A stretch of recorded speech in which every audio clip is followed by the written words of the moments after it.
So what's up sa inyo mga kaibigan, and again, nandito na naman si DJ May para sa isang panibagong vlog. At by the way guys, meron lang akong babasahin sa inyo na isang comment na talaga namang ikinalungkot ko. Especially yung mga nagla-livestream sa Popo live streaming app. So babasahin natin.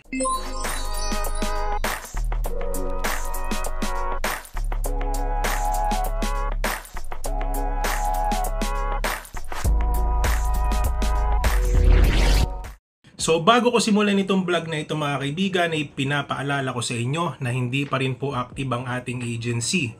But you can use our link kung gusto nyo pong maging agent, and at the same time you can register sa Popo by using the link na nasa video description. So wala pong sapilitan ito mga kaibigan, kasi these past few days may nagtatanong kung ano daw yung benefit na makukuha nila sa atin, but diba hindi nyo naman madidiscover si Popo live streaming app kung hindi dahil sa video na ito.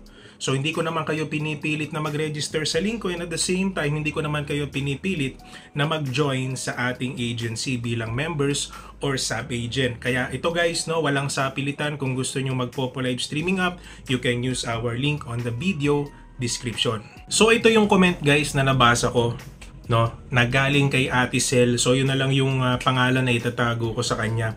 Ang sabi niya, "Hello po, ask ko lang po, ang link po ba ng agent ang gagamitin kapag meron kang iimbitahin or invites? Nagalit po kasi ang agent ko bakit ang link ko ang ginamit sa pag-invite.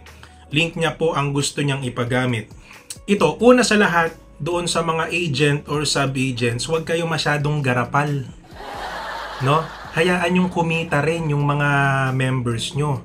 Diba? Kasi nga, sila nga under na nga ng agency nyo, tapos hindi nyo pa sila bibigyan ng chance na kumita dun sa mga link nila. Diba? So wag naman po tayo masyadong buraot, sa mga agency, sa mga agent, sa mga sub-agent na nandito. Una sa lahat, karapatan po ng every members, karapatan ng every live streamer na gamitin ang kanilang invitation link para makapag-invite sila.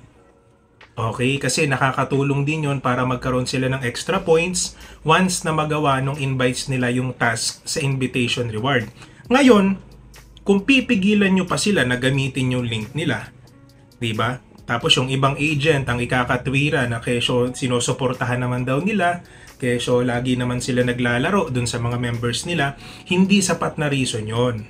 Okay, kasi meron din kayong commission na matatanggap sa mga members nyo once na kayo ay magbigay ng gifts or maglaro sa kanila. Ngayon, ang masasabi ko lang dito sa agent ni Ate Sel ay napakaburaot mo. Napakagarapal mo, kasi bakit mo siya pagbabawalan gamitin yung invitation link niya, which is karapatan niya yon, at wala kang karapatang magalit sa kanya because at the first place, invite niya yon. Siya yung nag-effort mag-invite para i-introduce si Popo doon sa mga kaibigan niya. Ngayon, ang masasabi ko sa iyo Ate Sel, ipagpatuloy mo lang yung pag-invite mo ng members, and at the same time, mahirap kasi pagka magkagalit kayo ng iyong agency leader, lalo na yung mga garapal na agents at sub-agent, agents at sub-agents and main agent, kasi lalo na yung iba dyan hindi nagre-release, Isa pa pala yan ha. Paalala ko dun sa mga agent, please, sa mga kaibigan natin, kung meron kayong mga members na gustong umalis sa agency nyo, i-release nyo na lang agad. Pero ako naman, respetado ko yung every rules ng agency kasi iba-iba naman ang rules niyan . So may mga agency na bago sila ma-release or bago sila mag-release, kumbaga need muna magbayad ng halimbawa 100,000 points worth of gifts. Yung iba naman pera talaga. So ang aking paalala lang sa mga agency leaders, sa mga sub-agents, bawas-bawasan po natin yung pagiging buraot at garapal.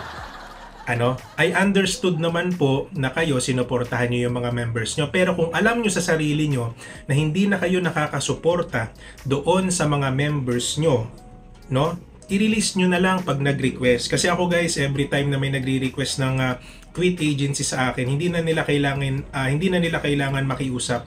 So ako na mismo yung nagre-report sa Popo Live na i-release yung mga yan. Yung iba naman nagre-request ng release for the agency, so automatic nire-release ko na lang kasi nga hindi ko na nga sila nasusuportahan. Ngayon, itong vlog na ito ay paalala lang sa inyo na huwag nyo masyadong ipitin yung mga members nyo. maging patas kayo sa kanila. And at the same time, no, wag kayo masyadong buraot, no? Pag alam nyo hindi nyo na nasusuportahan yung members nyo, i-release nyo na. Kasi yan gusto din kahit papano kumita, so gusto nilang lumipat sa mga agency na active. Diba? Kasi yung iba ang rules daw, bawal daw mag-quit. Kailangan muna magbayad ng ganito, 100,000 points or 1,000 pesos through GCash. So maawa naman kayo sa members nyo.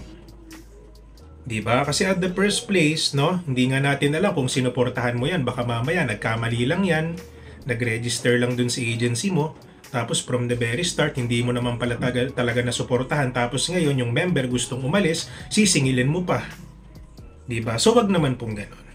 Okay? So ayun lang guys, kung nagustuhan nyo po yung vlog natin, pwede nyong ipapanood to dun sa mga agency leaders nyo or sa mga members nyo na maglakas kayo ng loob na makipag-usap sa mga agent nyo. Kasi at the end of the day, kayo din ang mamomroblema pagka hindi kayo nakiusap dyan, lalo na at sa Popo Live Streaming app, hindi kayo pwede gumawa ng second account na may face authentication. Kasi automatic guys, pag na-face authenticate ka na, one time lang yon. So, dun ka lang makakapag-live sa account na yon. Diba? Unless kung na-delete siguro yung account mo or dinelete mo. So, I'm not really sure kung bibigyan ka pa ng chance na gumawa ng isang account. Pero mas maganda, mag-usap kayo ng maayos. Diba? Pakiusapan ng maayos ang agency leader and baka pumayag. Ngayon, sa mga agents naman, maawa kayo sa mga members nyo. Lalo na yung mga walang pera. Diba? Sinisingil nyo pa bago nyo i-release. Diba? Kung di ba naman sobrang tigas na mga mukha nyo, ano? So, maawa naman kayo sa kanila. Diba? And of course, magpapasko na. Diba? So, para kahit papano, magkaroon ng bagong simula yung mga members nyo. Kahit papano naman yan nakatulong sa inyo para maging active ang agency nyo. So, ayun lang guys, no? Kung gusto nyo mag-register sa Popo Live Streaming app, you can use our link on video description. And at the same time, if you want to be a sub-agent, nandyan din sa ating video description. So guys, wala namang sapilitan ang paggamit ng ating link dito sa Popo Live. And ang aking recommendation sa inyo guys, wag muna kayo mag-join sa agency ko kasi hindi pa rin ako active as of now. Okay?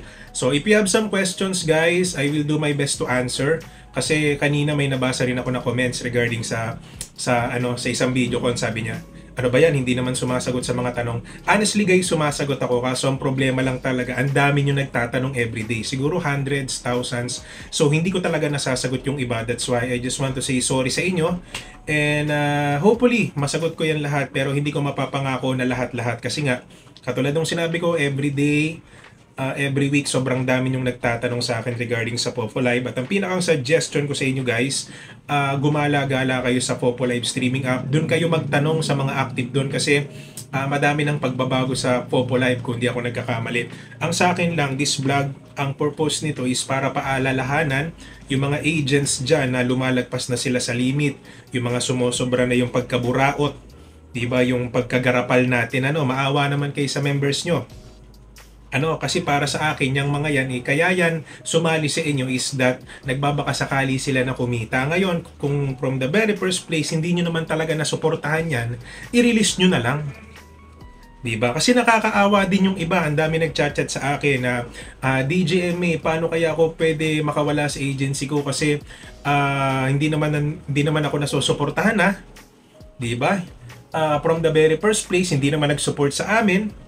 Tapos ngayon gusto kong mag-quit ng agency, ayaw akong i-release. Oo, gawa daw nung sa commission, ganito, ganyan, di ba? Kita mo nga naman pagka talagang sobrang buraot, may hirapan talaga mag-release ng members, no? So ito, sana ikaw, kung nanonood ka, kung isa kang agent, sub-agent, kung may-ari ka ng agency sa Popo Live, kung may makiusap man sa'yo na member mo, at kung sa tingin mo may kabutihan pang natitira sa puso mo, i-release mo na. Di ba? Lalo na kung alam mo naman na walang kaya or kumbaga walang pera this time. Diba? Hindi yung sisingilin mo pa ng 100,000 points, 500 pesos, 1,000 pesos. Diba? Hindi kumita ka pa sa kanila. Diba? Ganun lang yun. I-release nyo na agad. Hindi yung ang dami nyo pang hinihingi. Diba? Ganun lang yun. So sana magkaroon ng kabutihan sa puso nyo. Yung mga nanonood ng mga agency, sub-agents, mga agent na nanonood ngayon. So ayun lang naman guys, and again, this is your DJ Me. Huwag nyo pala kalimutan i-like itong video, mag-comment, and of course i-subscribe ang ating channel for more videos like this. No? So yun lang guys, thank you very much.